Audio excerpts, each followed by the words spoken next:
అధ్యక్ష, సభలో మాట్లాడడానికి అవకాశం ఇచ్చినందుకు మీకు ధన్యవాదాలు. ముఖ్యంగా మీ ద్వారా ప్రభుత్వానికి ఒక చిన్న విన్నపం. ఇంతకుముందు లీగల్ ఎయిడ్ సర్టిఫికేట్ అనేది ఎంఆర్ఓలు చేసేది, కానీ ఇప్పుడు చాలా మండలాల్లో ఎంఆర్ఓల దగ్గరికి పోతే లేదు మీరు కోర్టు నుంచి తెచ్చుకోవాలంటారు. అంటే దాంతో కాలయాపన జరుగుతుంది, పైసలు కూడా ఖర్చు అవుతున్నాయి. ఇంతకుముందు పాత వ్యవస్థ ఏదైతుందో లీగల్ ఎయిడ్ సర్టిఫికేట్ ఎంఆర్ఓ ద్వారానే ఇప్పియాలండి అని చెప్పి మీ ద్వారా ప్రభుత్వం దృష్టికి తేవాలండి అని చెప్పి. రెండోది ఏంటంటే అధ్యక్ష, ఏదైతే ఆరోగ్యశ్రీ కార్డు 5 లక్షల నుంచి 10 లక్షల రూపాయల వరకు పెంచినామంటారో దానిపైన ఇప్పటికీ ఇంకా స్పష్టత లేదు. ఎందుకంటే రోజు రోడ్డు ప్రమాదాలు జరుగుతుంటాయి, పోగానే ప్రైవేట్ హాస్పిటల్లో లక్షల రూపాయల బిల్లు కట్టించుకుంటారు. అంటే ప్రతి రోడ్డు ప్రమాదాన్ని ఆరోగ్యశ్రీ పరిధిలో, అంటే రోడ్డు ప్రమాదం అనేది అది చెప్పి జరగదు, అనుకోకుండా జరుగుతుంది. ఆరోగ్యశ్రీ పరిధి ఎవరికి ఉంటుంది? కింది స్థాయి వాళ్ళకే ఉంటుంది. కాబట్టి అంటే రోడ్డు యాక్సిడెంట్ కాగానే వీళ్ళు ప్రైవేట్ హాస్పిటల్కి పోతే ఏమైపోతుంది, లక్షల రూపాయలు ఫీజులు అవుతున్నాయి. మళ్ళీ ఆరోగ్యశ్రీని ప్రతి ప్రైవేట్ హాస్పిటల్కు మీరు వర్తింపజేస్తే బాగుంటుంది. ఎందుకంటే మీరు చూస్తూనే ఉంటారు, ఏమీ లేని వాళ్ళు ప్రైవేట్ హాస్పిటల్లో అడ్మిట్ కాగానే ఫోన్పేల ద్వారానో గూగుల్ పేల ద్వారానో సాయం చేయమంటని చెప్పి అభ్యర్థనలు వస్తుంటాయి.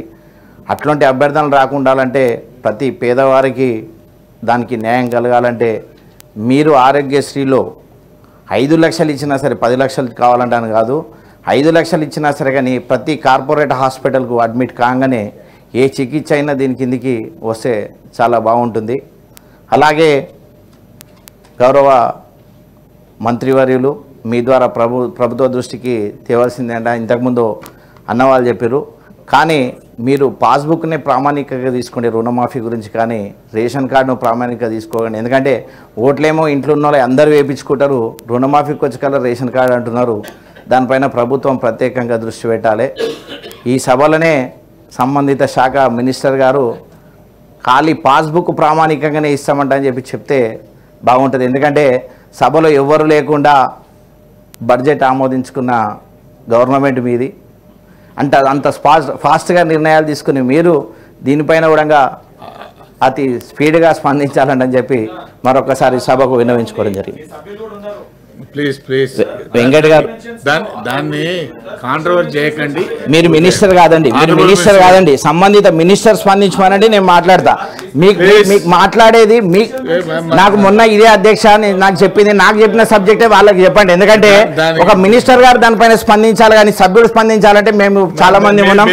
స్పందిస్తే మీరు మాత్రం మాట్లాడలేకపోతే అది ప్రభుత్వం దృష్టికి తీసుకోవాలి. ఎందుకంటే సంబంధిత మినిస్టర్ను మాట్లాడమనండి, నేను కూడా మాట్లాడతా. సబ్జెక్ట్ జవాబు చెప్పవలసింది ఎవరో వాళ్ళే జవాబు చెప్పాలి, కానీ సంబంధిత అందరు మినిస్టర్లు అయితే బాగుంటుంది. ఇది ఓన్లీ నోట్ చేసుకుంటారు, మీ అభిప్రాయం చెప్పారు, అయిపోయింది.